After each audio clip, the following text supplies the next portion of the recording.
Dad, palaman ka tinapay. Sa ikalawang araw namin dito sa isla, ay maagang nagising ang lahat. Sabay-sabay na kaming nagkape at kumain ng mga tinapay na dala namin. Niluto na rin namin na magiging tanghalian namin dahil maaga kaming aalis para sa aming island hopping. 3 oras daw kasi ang aabutin sa magiging activity namin. Kaya tamang-tama pagbalik namin ay meron na kaming kakainin. Maya-maya pa ay dumating na ang bangkang gagamitin namin. Agad na rin kami naganda para sa magiging activity namin. 2 bangka nga pala ang gagamitin namin. Kaya lalaki sa lalaki, babae sa babae ang magiging hatian namin. Hindi pa man kami nakakalayo sa isla ay bumuhos na ang napakalakas na ulan. Tapos nasiraan pa yung bangkang sinasakyan ng mga kababaihan. Kaya napagpasya namin na sila ay balikan. Problema yung isang bangka, yung mandan.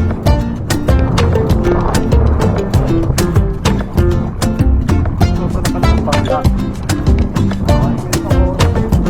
Bali, ano na kami? 2 oras na kami dito. At ang sabi ni Kuya, hihilahin na lang daw namin muna ang isang bangka habang ito ay ginagawa.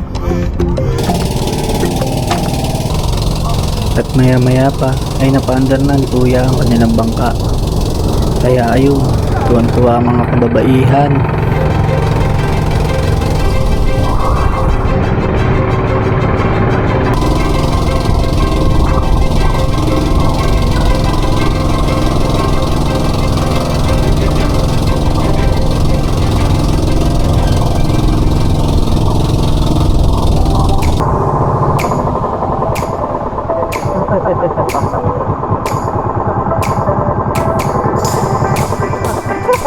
After ng ilang minutong biyahe, ay narating na rin namin ang unang spot na aming pupuntahan.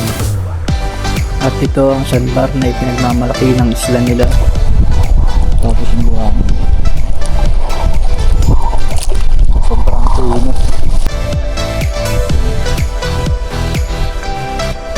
Anong inuhuli nyo?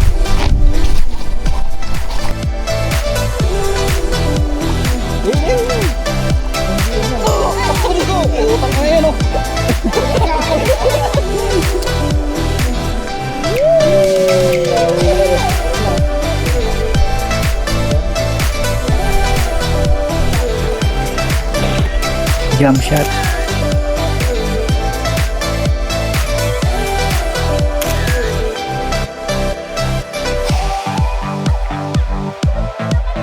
At malupit na pikturan na pang-wallpaper ang datingan. At syempre ang pang pinali ay ang pang My Day at pang TikTok ng mga babae.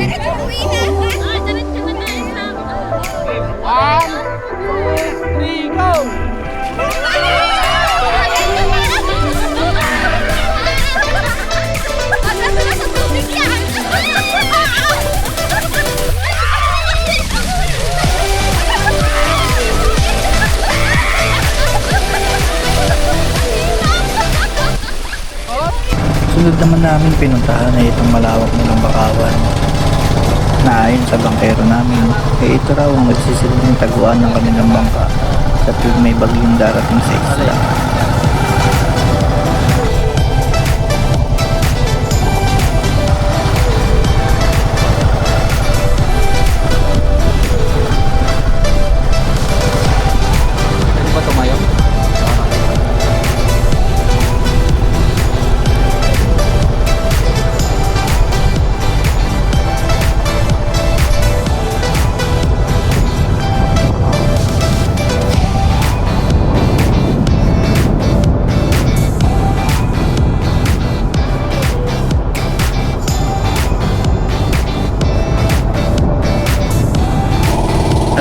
Namin pinuntahan ay ang huling destination namin kung saan kami mag-snorkeling.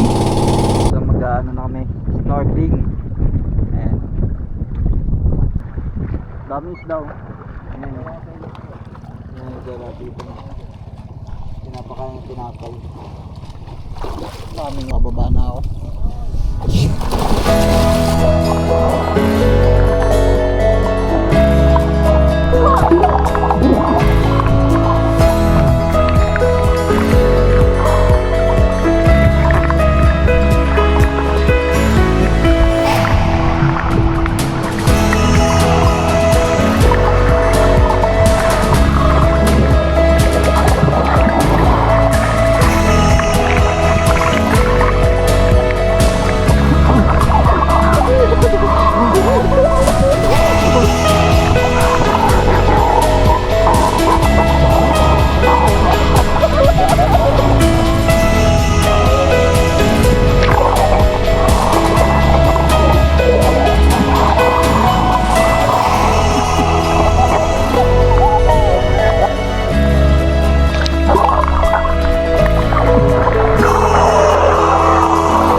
Tanghali na rin na makabalik kami sa resort na aming tinutuluyan. Agad na rin kaming kumain at naganda para sa nalapit na uwian. Naiwan na nga rin pala kami ng pampasaherong bangka na pabalik sa bayan. Kaya ang option na lang namin ay umarkila ng panibagong bangka pabalik sa bayan. Maliit yung bangka. Ano ba yun? So yung bangkang sasakyan namin parang maliit ah. Medyo maliit ang bangkang sasakyan namin pabalik sa bayan. Kaya ang inaalala ko ay ang malalakas na alon sa kalagitnaan na aming madadaanan.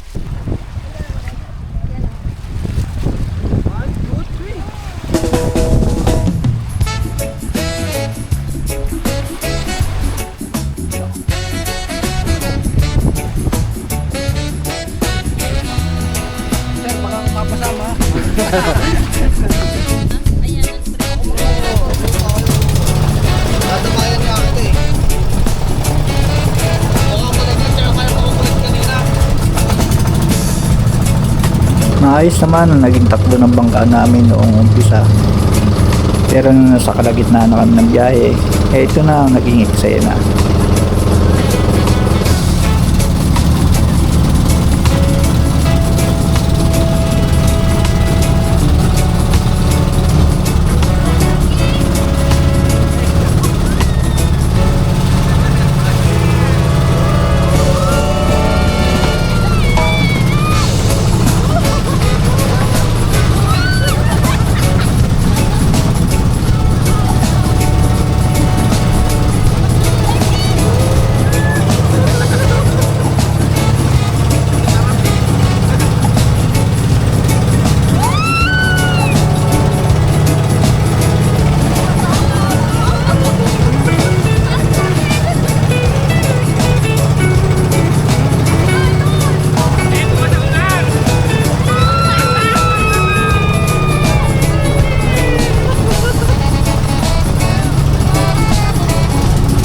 Nakakatuwa nga dito yung aking mga kasama. Dahil sa halip na matakot, ay tila tuwan-tuwa pa.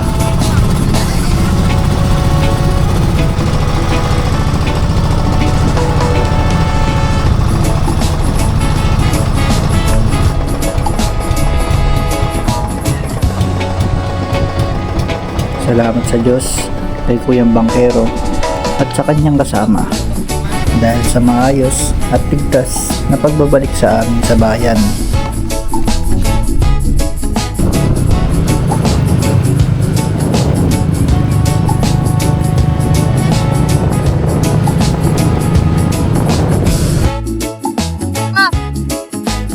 So, pauwi na kami ng Laguna.